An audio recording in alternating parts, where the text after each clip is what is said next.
స్తోత్రం స్తోత్రం స్తోత్రం స్తోత్రం స్తోత్రం స్తోత్రం స్తోత్రం స్తోత్రం. పరిశుద్ధుడా, ప్రేమ కలిగిన తండ్రి, నీ కొందనాలు స్తోత్రమునైనా. ఈ రాత్రికాల సమయంలో జరుగుతున్న కూడికను మీ చేతుల్లోనికి సమర్పిస్తున్నాం. కరెంటును సిస్టమును మీరు స్వాధీనపరచుకున్నందుకు వందనాలు, స్తోత్రం చెల్లిస్తున్నాం తండ్రి. పాటల ద్వారా, వాయిద్యముల ద్వారా మీ నామానికి మహిమ తెచ్చుకొనండి. మీ దాసుల నోట మీ వాక్కులను ఉంచండి. కూడి వస్తున్న ఒక్కొక్కరితో వాక్యములో నుండి మీరు మాట్లాడండి తండ్రి. మీరు మాట్లాడుచుండగా వినగల చెవిని, గ్రహించగలిగిన హృదయాన్ని మాకందరికీ దయచేయమని ప్రార్థిస్తూ, ఈ కూడిక ఆది నుండి అంతం వరకు మీరే అధ్యక్షులుగా, ప్రధాన యాజకులుగా మా మధ్యలోనికి దిగివచ్చి క్రమంగా మర్యాదగా జరిగిస్తూ ఉన్నందుకే నీకు వందనాలు, స్తోత్రం చెల్లించుకుంటూ, సమస్త మహిమ ఘనత ప్రభావం నీకే చెల్లిస్తూ యేసు నామములో అడుగుచున్నాము తండ్రి, ఆమేన్. తలపెట్టిన పని చాలా పెద్దది.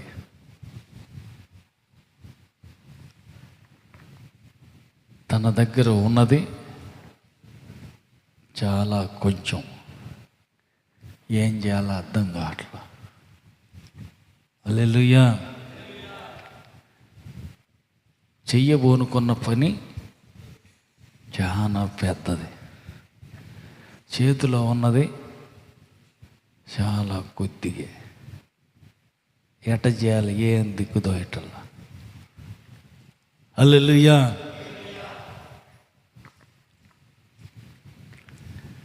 దేవుడు చెప్పాడు, ఇశ్రాయేలీయులందరినీ తీసుకెళ్ళు, ఐగుప్తులో నుంచి కనానుకు తీసుకెళ్ళమన్నాడు. లక్షల మంది ముందున్నారు, చేతిలో పైసా లేవు. మోషే వీళ్ళందరిని పోషించాల, చేటడు గింజలు లేవు. హల్లెలూయా. గ్యాస్ పొయ్యిలు కాదు, కట్టెల పొయ్యిలు కూడా లేవు. అది అరణ్యం. కట్టెలంటే పక్కన ఎక్కడో చోట ఏరుకొచ్చుకోవచ్చు.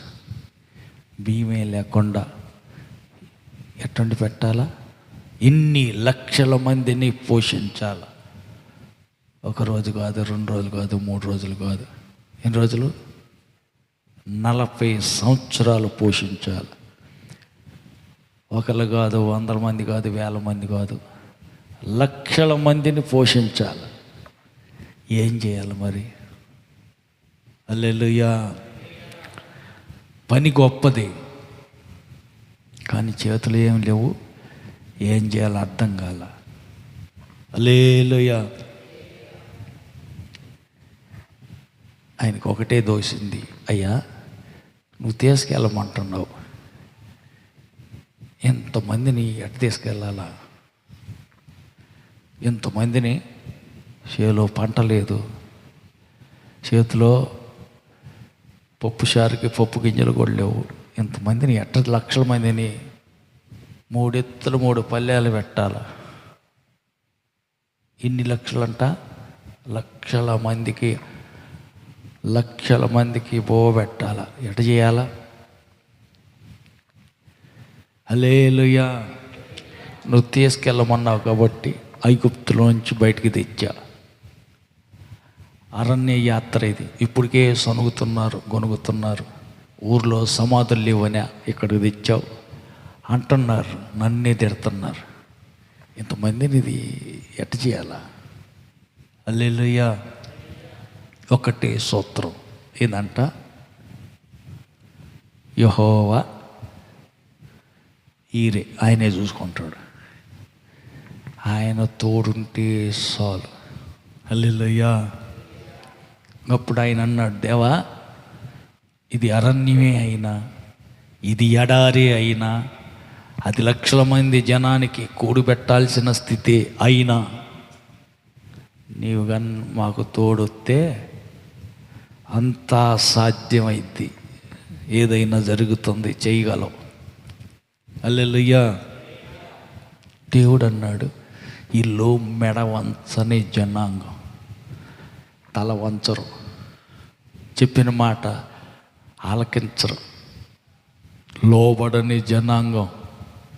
వీళ్ళు తొందరగా చెప్పిన మాట వినరు. వీళ్ళతోటికి నేను ఎట్టొచ్చేది, నేను రాను అన్నాడు. లేదయ్యా, నువ్వు రాకపోతే ఒక్క అడుగు కూడా ముందుకు వేయలేము, మా వల్ల కాదు. నువ్వు తోడుగా వస్తేనే ముందుకెళ్తాం. ఇది మొదలే అరణ్యం, పంట వేసేది లేదు, గింజలు పండింటికి వచ్చేది లేదు. తినేదానికి వీళ్ళకి తిండి పెట్టాలంటే నా వల్ల కాదు. నువ్వు తోడై ఉంటే ఏదైనా చేస్తా, కానీ నువ్వు తోడు లేకపోతే, మాతో కూడా నువ్వు రాకపోతే అడుగైనా ముందుకు మేము వెళ్ళమన్నా. ఎట్టకేలకు దేవుడు సరే ఒప్పుకున్నాడు, వస్తాలే. పగలు మేఘ స్తంభంగాను, రాత్రి అగ్ని స్తంభంగాను ఆయన తోడున్నాడు కాబట్టి అన్ని లక్షల మందిని 40 సంవత్సరాలు నడిపించగలిగాడు. హల్లెలూయా. చెప్పు అరిగిపోలేదు, కాలు వాయలేదు, ఇంకా ఒంటి మీద బట్ట మాయనో లేదు. అదేంది? దేవుడు తోడున్నాడు కాబట్టి అన్నం ఇచ్చాడు, చెప్పు అరిగిపోకుండా, బట్ట మాసిపోకుండా, కాలు వాయకుండా ఆయనే చూసుకున్నాడు. ఆమేన్. 40 సంవత్సరాలు అరణ్యంలో నడవటమా? ఒక పంట అయినా వేసింది లేదు. మోసుకొచ్చిన గోధుమలు కానీ బియ్యం కానీ ఏమీ లేవు. మరి ఎట్టగా ఆయన ఏమైనా చేస్తాడు. ఆకాశాన్ని తెరిచాడు, కొత్తిమీర గింజల్లాగా తెల్లరేళ్ళకి మంచు పడినట్టు వాళ్ళ గుడారాలు చుట్టూ పడిపోయినాయి. పోగు చేసుకున్నారు, ఎండబట్టి ఆరబెట్టి విసిరి రొట్టె కాల్చుకున్నారు, తిన్నారు. ఆ పూట అయిపోయింది. మరి మరుసటి రోజు మళ్ళీ అదే పరిస్థితి, మళ్ళీ తర్వాత రోజు మళ్ళీ అదే పరిస్థితి. ఏ పూటకు ఆ పూట దేవుడు ఏం చేశాడు? మన్నా అనే ఆహారాన్ని ఆకాశం నుంచి కురిపించాడు, వాళ్ళని పోషించాడు. హల్లెలూయా. ప్రతిరోజు అద్భుతమే. కాబట్టి మన జీవితాల్లో కొన్నిసార్లు అనుకున్న పని చాలా పెద్దది, చేతిలో మాత్రం కొద్దిగా ఉంది. ఎట్ట చేయాలా, ఏం చేయాలా? పరిస్థితులు కళ్ళి చూసి కంగారు పడిపోతాం. లేదు, పరిస్థితులు కళ్ళి మన ముందున్న ప్రస్తుత పరిస్థితులు కళ్ళి చూడకూడదు. 3 రోజులు ఉపవాసం ఉన్నారు, అంత అయిపోయింది. ఎవరింటికి వాళ్ళని పంపించేస్తే వండుకు తింటారు ప్రభు అంటున్నారు శిష్యులు. అట్ట ఆకలితో పంపితే నీరసం వచ్చి పడిపోతారు, వాళ్ళకు మీరే భోజనం పెట్టండి అన్నాడు. హల్లెలూయా. భోజనం పెట్టమన్నాడు. అయ్యా మా దగ్గర ఏమి లేదు, అంత ఎతికితే 5 రొట్టెలు 2 చేపలకు మించి, అంతకు మించి ఇంకేం లేదు, తీసుకురమ్మన్నాడు. ఆయన చేతిలో పెట్టారు, ఆశీర్వదించాడు, విరిసి వడ్డించమంటే 5,000 మంది అచ్చం పురుషులే తిన్నారు. మిగిలిన ముక్కలన్నీ ఎత్తితే 12 గంపలు మిగిలినాయి. అదేంది? మొదట్లో ఏమీ లేదు, ఇది ఎట్లా సాధ్యం, ఇంతమందికి అన్నం ఎట్ట పెట్టాలా? కంగారు పడ్డామే. తోడున్న యేసయ్య ఏదైనా చేయగలడు. ఆమేన్. దేవుడు తోడుంటే అది ఏదైనా సరే చేస్తాడు. ఆయన ఏది చేసినా ఇంకా ఆయన చేయాల్సింది. హల్లెలూయా, హల్లెలూయా, హల్లెలూయా. యుద్ధం వచ్చింది, 32,000 మంది నేనొత్త యుద్ధానికి అని వచ్చారు. వస్తే వీళ్ళందరూ నాకు పనికిరారు, కానీ వీళ్ళని కొంచెం గాలింపు జల్లెడలు వేసి జల్లెడ పట్టాలా అన్నాడు. ఏంది ప్రభా జల్లెడ పట్టేది ఏంటి అంటే, బెదిరిపోయే వాళ్ళు అదిరిపోయే వాళ్ళు వీళ్ళందరిని పంపించేసి. హల్లెలూయా, హల్లెలూయా. అదిరిపోయే వాళ్ళు బెదిరిపోయే వాళ్ళు వీళ్ళందరూ పనికిరారంట. అంటే అట్టయితే నేను పోతాలేయ్యో, నేను రాలేను. కొంతమంది పోయారు, మిగిలిన జనం ఉన్నారు. ఆ నీళ్ళ దగ్గరికి పంపించన్నాడు. నీళ్ళు తాగమను. మంచినీళ్ళ కాడికి వెళ్ళి తాగమంటే చేతుతోటి దోశటికి తీసుకుని నోటికి గర్పించుకొని కొంతమంది తాగారు. మరి కొంతమంది మాత్రం కుక్క గతికినట్టు గతుకుతున్నారు. అదేంది కుక్క గతికినట్టు ఎట్టు గతుకుతున్నారు? వీళ్ళు చేతులు వెనకాలగా పెట్టి వంగబడి కుక్కలు గతుకుతున్నారు. హల్లెలూయా. ఈ పరీక్ష పెడితే ఈ పరీక్షలో 22,000 మంది ఓడిపోయారు. వీళ్ళు పనికిరారు, తీసేయి, మొత్తాన్ని పంపించేసి. వాళ్ళు కూడా పోయారు. తీరా తేలింది ఎంతమంది అంటే 300 మంది. 300 మంది గట్టి గింజలు 300 మంది తేలారు. చాలు, యుద్ధంలో విజయం కలగటానికి ఈ 300 మంది చాలు. దేవుడి స్తోత్రం. ఈ 300 మందితో అన్ని లక్షల మందిని ఎట్ట చంపాలా, ఎట్ట యుద్ధం చేసి ఓడించాలా, ఏం పర్వాలేదు. హల్లెలూయా. ఇల్లు మొత్తం 4 ఖాళీ గుంజలు, ఒక నెట్టాడి నిలబడుతుందా? ఏదమ్మా ఖాళీ గుంజలు, నెట్టాడిలు ఎప్పుడు మాకేం తెలుసు? అమ్మాయి పుట్టిన కాడి నుంచి అన్ని డాబాలు అంతస్తులేనైతే. హల్లెలూయా. ఒకప్పుడు అన్ని ఇల్లు ఒక నెట్టాడేసేసి 4 పక్కల 4 ఖాళీ గుంజలు వేసేసి ఒక్కొక్కటి బొంగు పైకి, బొంగులో లేకపోతే ఏదో కర్రలో వేసి దాని మీద జమ్ము కోసి తాటాకేసి కప్పుకొని చుట్టూ తడికలు వేసుకొని అందులో ఉండేది. ఇల్లు మొత్తం భరించేది ఆ 4 ఖాళీ గుంజలను ఒక నెట్టాడి మీదనే బరువంతా మోసేది. అట్టనే ఒక పాత పాట ఒక ఆయన రాశాడు. నలుగురుండి నా సాలును, స్థిరమైన భక్తులు నలుగురుండి నా సాలును నడిపిస్తారు వేల కొలదిగా అని. అంటే స్థిరమైన భక్తులు కావాలి. హల్లెలూయా. స్థిరమైన భక్తులు అంటే ఎట్టంటారమ్మా? హల్లెలూయా. గాలి వచ్చెనో వరద వచ్చెనో ఆ ఇల్లు స్థిరంగా అట్టనే ఉంది. ఏ ఇల్లు అంట? బండ మీద కట్టుకున్న ఇల్లు. బండ మీద కట్టుకున్న ఇల్లు అంటే అదే దేవుని వాక్యం విన్నది విన్నట్టు పాటిస్తారే వాళ్ళు. బండ మీద ఇల్లు కట్టుకున్న వారిలాగా ఈ చెవితో ఇని ఆ చెవితో వదిలేయకుండా దాన్ని అనుసరించి నడుస్తారే వాళ్ళు ఏంటంటే బండ మీద ఇల్లు కట్టుకుంటున్నారు, విన్నది విన్నట్టు ఆచరిస్తున్నారు, పాటిస్తున్నారు. అందువల్ల స్థిరమైన భక్తిగా వాళ్ళు స్థిరంగా బండ మీద కట్టిన ఇల్లులాగా స్థిరంగా ఉంటారు. అలలు వస్తాయి, గాలి తుఫాన్లు వస్తాయి, ఏం కదలవు. హల్లెలూయా. ఆ ఇల్లు అట్టాగనే స్థిరంగా నిలబడి ఉంటుంది. ఆమె స్థిరమైన భక్తులు నలుగురు చాలు. హల్లెలూయా. చాలు తప్పక బస్తాలు చాలా పెట్టుకుని ఉండే కంటే గిట్టి గింజలు 4 సాల్ట్ గింజలు చాలు కదా.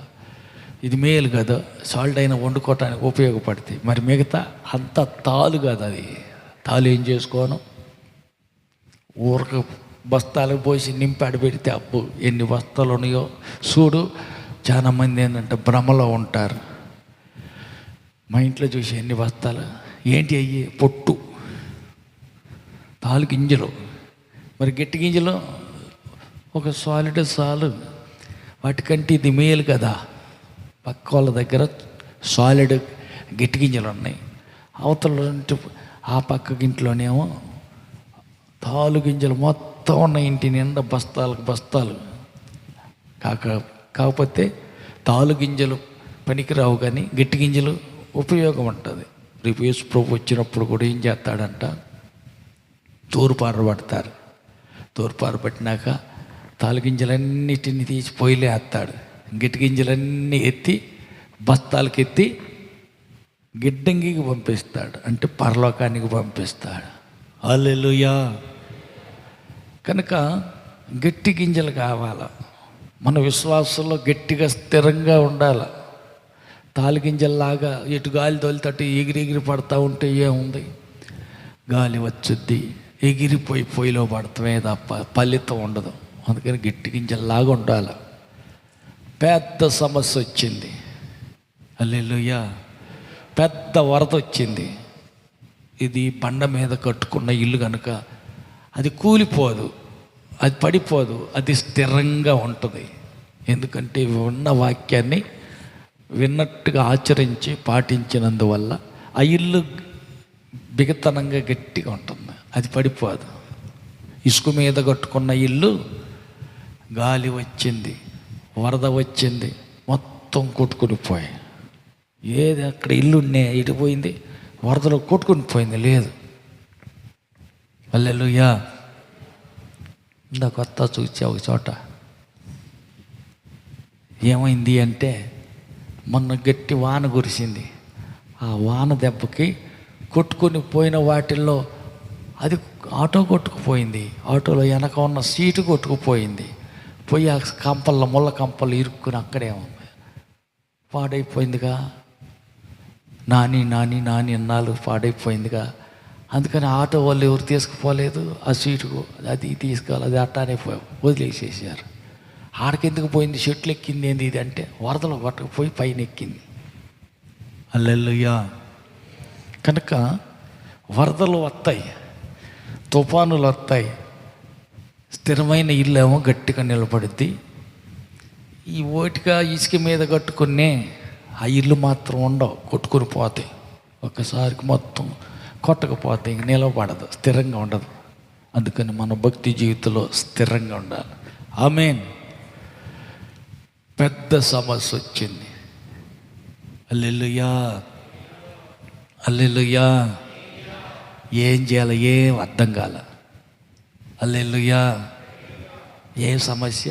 గొర్రె పిల్లల్ని ఆయన మేస్తూ ఉన్నాయి కదా అని పాట పాడుకుంటా ఉన్నాడు.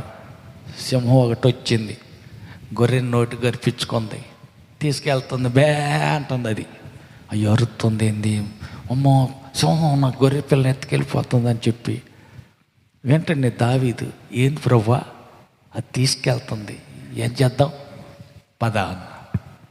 దేవుడి మాట తీసుకున్నాడు, ఎంటబడి పరిగెత్తుకుంటూ వెళ్ళాడు, సింహాన్ని పట్టుకున్నాడు. పై దావడ పైకి, కింద ఆవిడ కిందకి, సీల్చి కింద పడేసాడు. ఆ గొర్రెని తీసుకొచ్చి మందలో కలిపేసాడు. సింహాన్ని చచ్చిపోయింది, చీలిపోయి దెబ్బకు రెండుగా అయిపోయింది. ఏలికని కానీ పట్టుకొని అటు ఇటు దవడ, పై దవడ పైకి, కింద ఆవిడ కిందకి చీల్చేస్తే 2 ముక్కలు అయిపోద్ది చూడు. అట్టాగా సింహాన్ని 2 ముక్కలు చేసేసాడు. అదేంది? అవును, ఎట్లా సాధ్యమైంది? ఈయనేం పిల్లోడాయ, అదేమో పెద్ద సింహాయ. ఎట్ట కుదిరింది? తోడై ఉన్న దేవుడు. ఆమేన్. దేవుడు తోడై ఉంటే ఏం జరుగుద్దంట? యెహోవా మన పక్షముగా ఉండగా మనకి విరోధి ఎవడు? హల్లెలూయా. అరణ్యంలో దేవుడు తోడై ఉన్నాడు కనుక పగల మేఘస్తంభంలో, రాత్రి అగ్నిస్తంభంలో తోడై ఉన్న దేవుడు వాళ్ళని 40 ఏళ్ళు పోషించాడు. ఆమేన్. తోడై ఉన్న దేవుడు 5 రొట్టెలు 2 చేపలు ఆశీర్వదించి 5,000 మంది అచ్చం పురుషులే తిన్నారు. ఇంకా స్త్రీలు పిల్లలు అందరిని లెక్కేసుకుంటే 20,000 మంది తిన్నారు. ఎందుకంటే తోడై ఉన్న దేవుడు గొప్పవాడు. తోడై ఉన్నాడు కనుక దేవుడు సింహాన్ని చూసి బెదిరిపోలా, చీల్చి పక్కన వేసేసి గొర్రెని తెచ్చి మందలో వేసుకున్నాడు. ప్రార్థన చేస్తా, ఆరాధిస్తా, పాటలు పాడతా ఒకరోజు ఆరాధనలోనే ఉన్నాడు. ఎలుగుబంటి వచ్చింది, మరో గొర్రెని ఎత్తుకుని పోతుంది. ఈయన కళ్ళు మోసుకొని ధ్యానంలో ఉంటే గొర్రెని ఎత్తుకుని పోతుంది ఎలుగుబంటు. మెల్లకుండా చిన్న ప్రార్థన చేశాడు, ప్రభువా ఏం చేద్దాం, మన గొర్రె ఎత్తుకెళ్తుందిగా పద అన్నాడు. తోడై ఉన్న దేవుడు ముందు పడింది దావీదు చెయ్యి, పైన పడింది, ఆ పైన పడింది దేవుని చెయ్యి. కాబట్టి దేవుని చేతి బలంతో ఎలుగుబంటుని 2గా చీల్చి పక్కన వేసేసాడు. ఆమేన్. ఎలుగుబంటు చచ్చిపోయింది. గొలియాతు నిలబడ్డాడు, కేకలేస్తుంటే అందరూ అదిరిపోతున్నారు, భయపడుతున్నారు. అదిరిపోతున్న జనం దగ్గరికి వచ్చి ఏందంట దావీదు అడుగుతున్నాడు, ఏందంట. ఆయన చూడరాదు అరుస్తున్నాడు, అందరికి భయం వేస్తుంది. ఎందుకు భయపడేది? వాడికి సున్నతే లేదు. సున్నతి లేని ఈ ఫిలిష్తీయుడు జీవము కలిగిన దేవుని సైన్యాన్ని ఎదిరించడానికి వీడు ఏ మాటివాడు? ఆ ఎలుగుబంటు సింహంలో వాటిలో ఒకదానిలాగా అయిపోతాడు వీడు. హల్లెలూయా. వడిసెల్లో 5 రాళ్ళు ఉన్నాయి, సంచిలో 5 రాళ్ళు ఉన్నాయి. వడిసెల్లో ఒక రాయి పెట్టాడు, 5లో ఒక రాయి పెట్టి యుద్ధం యెహోవా దాన్ని ఒక్క దెబ్బ కొట్టాడు. బొక్క బారులుగా పడిపోయాడు. గొల్యాతు పడిపోయాడు. హల్లెలూయా. గొల్యాతును కూడా వాడగొట్టాడు బాలుడైన దావీదు. కారణం దేవుడు తోడై ఉన్నాడు. ఆమేన్. శరీర రీతిగా ఆలోచిస్తే 6 మూల జానుడు గొల్యాతు, దావీదు బాలుడు, టీనేజ్ కుర్రోడు, పిల్లోడే. అయితేనేమి దేవుడు తోడుగున్నాడు. ఆమేన్. కాబట్టి మన గొప్పతనాన్ని బట్టి కాదు కానీ, మన శక్తిని బట్టి కాదు కానీ, దేవుని శక్తిని బట్టి.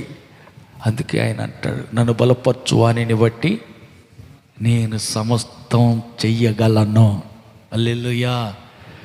దేవుని బలం కావాలా, దేవుని తోడు కావాలా, దేవుని సన్నిధి కావాలా. ఆయన మనకు తోడుగా నిలబడితే ఎలాంటి పరిస్థితినైనా క్షణికంలో మార్చేస్తాడు. ఆమేన్. దేవుడు తలుచుకుంటే ఏది ఉండదు, అడ్డుగోడలన్నీ తొలగిపోతాయి. ఆమేన్. అందుకని దేవుడు తోడుగా ఉండాలి. ఆయన తోడై ఉండాలి అంటే ఆయన పిలిచి పక్కన కూర్చోబెట్టి అంట్లు కడుక్కుంటా, బట్టలు తుక్కుంటా, కూర్చోయేసాయి అక్కడే కూర్చో, పని చేసుకుని వస్తాను. పొలం పోయి షోలో పని చూసుకుని వస్తా. ఇక్కడే ఉండవు, ఎటు బాబా ఒకేడే ఉండవు, మా ఇంటికి ఆడే ఉండవు. ఉంటాడు కదమ్మా, ఉంటాడు కదా. హల్లెలూయా. నేను పని చేసుకొని వచ్చింది దాకా ఇక్కడే కూర్చో, ఓసోరు మంట అక్కడే ఊగులాడతాడని కూర్చో. అట్ట కాదు. హల్లెలూయా. నీవు నా తోడై ఉండాల. పొలం వెళ్ళినా, బజార్ వెళ్ళినా, ఇంటికాడ ఉన్నా, మెలకుగున్నా, నిద్రపోతున్నా, నువ్వు నాకు తోడై ఉండాలి. ఎప్పుడు నువ్వు నాతోటే ఉండాల. హల్లెలూయా. కాబట్టి దేవుని సన్నిధి చాలా ముఖ్యమైంది. ఆయన తోడు మనతో ఉండటం చాలా అవసరమైంది. ఆయన మనతోటే ఉన్నాడు అనుకో, ఆయన మన కోసం ఏమైనా చేస్తాడు. అగ్నిగుండమా అయితే నీతో పాటు అగ్నిగుండంలో దూకుతాడు. ఆమేన్. సింహాల బోన అయితే నీ కోసం ఆయన సింహాల బోనులోకైనా దూకుతాడు. ఆమేన్. అది అరణ్యమా, ఆయన నీతో పాటు అరణ్యంలో కూడా వస్తాడు. ఆమేన్. అది ఎడారి, ఆఖరి కోసం ఆ ఎడారిలోకి ఆయన అక్కడికి వెళ్ళిపోయాడు, నీళ్ళు ఇచ్చాడు. ఆమేన్. అది ఎలాంటి స్థితి అయినా ఎక్కడైనా సరే నీకు తోడై ఉన్న దేవుడు నీ పరిస్థితిని మార్చగలడు. అయితే మరి కోరుకోవాల్సింది ఏంటి? వెండి బంగారం కాదు, ఆస్తులు అంతస్తులు కాదు. మనం కోరుకోవలసింది దేవుని సన్నిధి. అయ్యా నువ్వు నాకు తోడుగా రావాలి. ఆమేన్. నీ తోడు లేకపోతే నేను ఎలా బ్రతకగలను? నీ తోడు, నీ సన్నిధి, నీ సహవాసం నాతో రాకపోతే నేను ఎక్కడికి వెళ్తా? ఎక్కడికి వెళ్ళలేను. నువ్వు నాకు తోడు కావాలా. హల్లెలూయా. కాబట్టి దేవుని తోడు కోరుకున్న వాళ్ళు ఏం చేస్తారు? మనుషుల యొక్క తోడుని కోల్పోవటం జరుగుతుంది. ఎందుకని? ఎప్పుడు ప్రార్థన అంట. హల్లెలూయా. ఆదివారం పోతే చాలదా? ప్రార్థనకి వెళ్ళి ఆదివారం కూటం చూసుకొని వస్తే సరిపోతుంది. మళ్ళీ శనివారం ప్రార్థన అంట, మళ్ళీ ఆడ ప్రార్థన, ఆడ ఈ ప్రార్థన. ఏం ప్రార్థన? ఈ పక్కన తోడు అనుకున్న వాళ్ళకి ఇష్టం ఉండదు. వీళ్ళు నాకు తోడుగా ఉంటేనే బాగుంటుందని వాళ్ళు అనుకుంటారు. అందుకని నువ్వు ప్రార్థనకు పోతే వాళ్ళు రానివాళ్ళు కాబట్టి వాళ్ళకి ఇష్టం ఉండదు. ఎప్పుడో ఒకసారి పోతే చాలదా? రేపు క్రిస్మస్కి వెళ్తే సరిపోదా? పొద్దాక ఏం ప్రార్థన? హల్లెలూయా. కానీ దేవుడి తోడు అయి ఉంటే ఆ పరిస్థితి వేరుగా ఉంటుంది. మనుషుల తోడు వేరు, దేవుని తోడు వేరు. దేవుడు తోడై ఉంటే యోసేపుకు దేవుడు తోడై అన్నాడు. ఏం చేశాడు? బానిసగా బ్రతకనెళ్ళిన వ్యక్తిని ప్రధానమంత్రిగా ఆశీర్వదించాడు. ఆమేన్. యాకోబుకు దేవుడు తోడై ఉన్నాడు. యాకోబుని దేవుడు ఆశీర్వదించాడు. దేవుడు తోడై ఉన్నాడు. అలాగనే దేవుడు అబ్రహాముకు తోడై ఉన్నాడు. హనోకుకు దేవుడు తోడై ఉన్నాడు. నోవాహుకు దేవుడు తోడై ఉన్నాడు. భక్తులకు అందరికీ దేవుడు తోడై ఉన్నాడు. కాబట్టి వారికి తోడై ఉండి ఏం చేశాడో మన జీవితాల్లో కూడా అదే చేస్తాడు. కనుక మనం కోరుకోవాల్సింది మనుషుల తోడు కాదు, దేవుని తోడు కావాలి, దేవుని సన్నిధి కావాలా, దేవుని సహవాసం కావాలా, ఆయన మనతో కూడా రావాలా. మనం ఎక్కడుంటే అక్కడ యేసయ్య మనతోటే ఉండాలి. హల్లెలూయా. మన తోడుగా ఉంటే సమయోచితమైన సహాయం చేస్తాడు.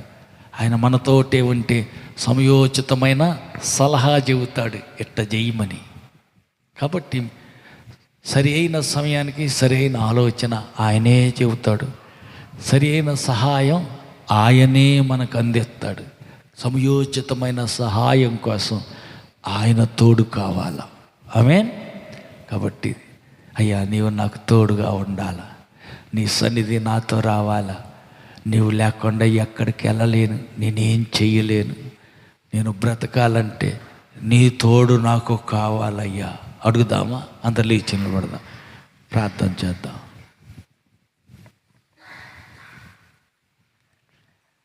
దేవుడు అరణ్యంలో దేవుడు వారికి తోడై ఉన్నాడు. అన్ని స్థితిగతుల్లో వారికి దేవుడు తోడున్నాడు. మనకు కూడా దేవుడు తోడుగా ఉండాలి అనుకుంటే అడుగుదాం. చేతులెత్తి కళ్ళు మూసి, యేసయ్యా నీ తోడు కావాలయ్యా, నీ సన్నిధి నాతో రావాలయ్యా. నీవు లేకుండా అడుగైనా ముందుకు వెళ్ళలేనయ్యా, నీవు లేకుండా నేను బ్రతకలేనయ్యా, నువ్వు నాకు కావాలి యేసయ్యా. అడుగుదాం. నువ్వు నాతో ఉంటే ఏ వ్యాధి నన్ను జయించలేదు. నువ్వు నాలో నీవు ఉంటే ఏ సాతాను నా మీద జయం పొందజాలదు. నీవు నాతో కూడా ఉంటే అది అరణ్యమే అయినా కూడా, అది ఎలాంటి పరిస్థితి అయినప్పటికీ కూడా మార్గమును త్రోవను సరళం చేసేవాడివి. నీవు నాకు తోడుగా ఉండాలయ్యా, నీ తోడు నాకు కావాలయ్యా. అడుగుదాం. నీ తోడు లేకుండా నేను సాగలేను, ముందుకు అడుగెయ్యలేను, ఎక్కడికి వెళ్ళలేను, నేనేం చేయలేనయ్యా. నీ తోడు కావాలి. అడుగుదాం, ప్రార్థన చేసుకుందాం.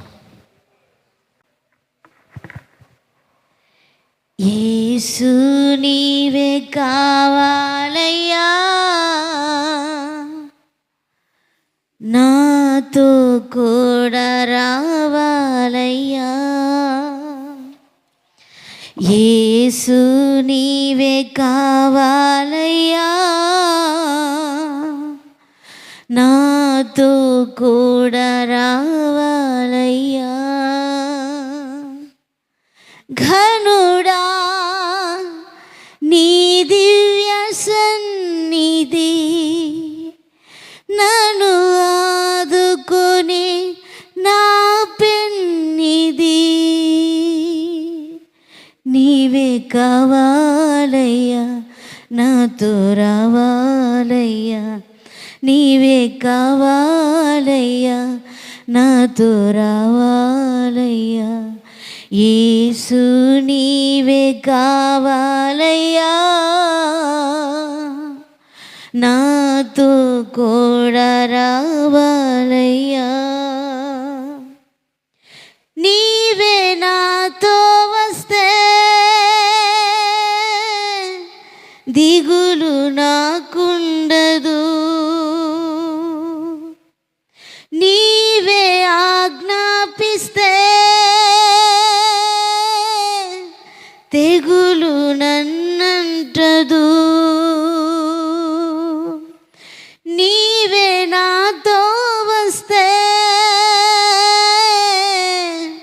దిగులు నాకుండదు. నీవే ఆజ్ఞా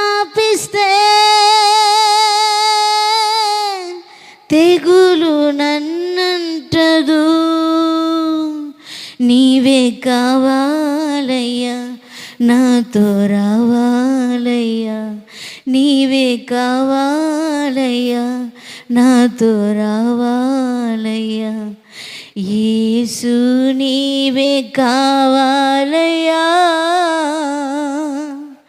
నాతో కూడా రావాలయ్యా, యేసు నీవే కావాలయ్యా, నాతో కూడా రావాలయ్యా, నీవే నాతో వస్తే కొరత నాకుండదు, నీవే ఆజ్ఞాపిస్తే క్షయత నన్నంటదు, నీవే నాతో వస్తే కొరత నాకుండదు, నీవే ఆజ్ఞాపిస్తే క్షయత నన్నంటదు, నీవే కావాలయ్యా, నాతో రావాలయ్యా, నీవే కావాలయ్యా, నాతో రావాలయ్యా, యేసు నీవే కావాలయ్యా, నాతో కూడా రావాలయ్యా, యేసు నీవే కావాలయ్యా, నాతో కూడా రావాలయ్యా, నీవే నాతో వస్తే ఓటమి నాకుండదు, నీవే ఆజ్ఞాపిస్తే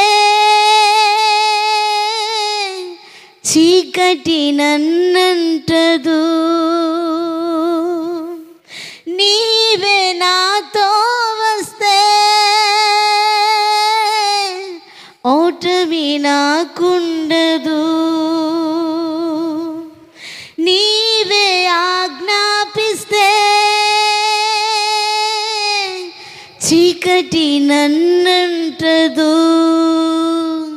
నీవే కావాలయ్యా, నాతో రావాలయ్యా, నీవే కావాలయ్యా, నాతో రావాలయ్యా.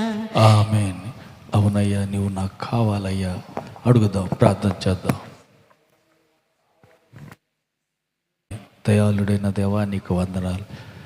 ఇంతవరకు బిడ్డలు చేసిన ప్రతి ప్రార్థన విజ్ఞాపన ఆలకించినందుకై స్తోత్రాలు.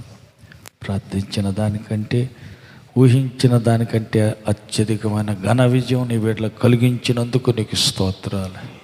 పాతాళ శక్తుల ప్రతి తంత్ర కుయుక్తులన్నిటినీ యేసు నామములో లయమైపోవునుగాక. మృత్యుంజయుడు, సజీవుడు, జయశాలి నజరేయుడైన యేసు నామములో బిడ్డలకు విరోధంగా రూపించబడిన ఏ ఆయుధం వర్ధిల్లక లయమైపోవునుగాక. బిడ్డలకు ఆత్మీయ జీవితానికి ఎదుగుదలకు అడ్డుగా వచ్చే అభ్యంతర గోడలన్నీ కూలిపోవునుగాక. సాతాను యొక్క ప్రతి తంత్రములన్నీ యేసు నామములో లయమైపోవునుగాక. నీ బిడ్డలు ఒక్కొక్కరు ఆత్మీయ జీవితంలో ఎదిగి ఫలించుదురుగాక.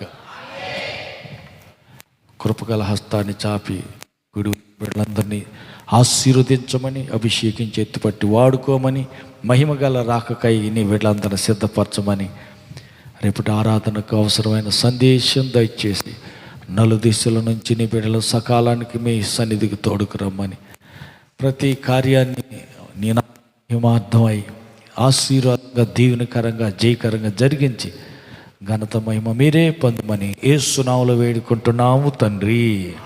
ఆమేన్. మన ప్రభువైన యేసుక్రీస్తు కృప, తండ్రి అయిన దేవుని ప్రేమ, పరిశుద్ధాత్మని యొక్క అన్యోన్య సహవాసం కూడి వచ్చిన మనకును సర్వలోక పరిశుద్ధులందరికీ సదాకాలం నడిపించునుగాక. ఆమేన్.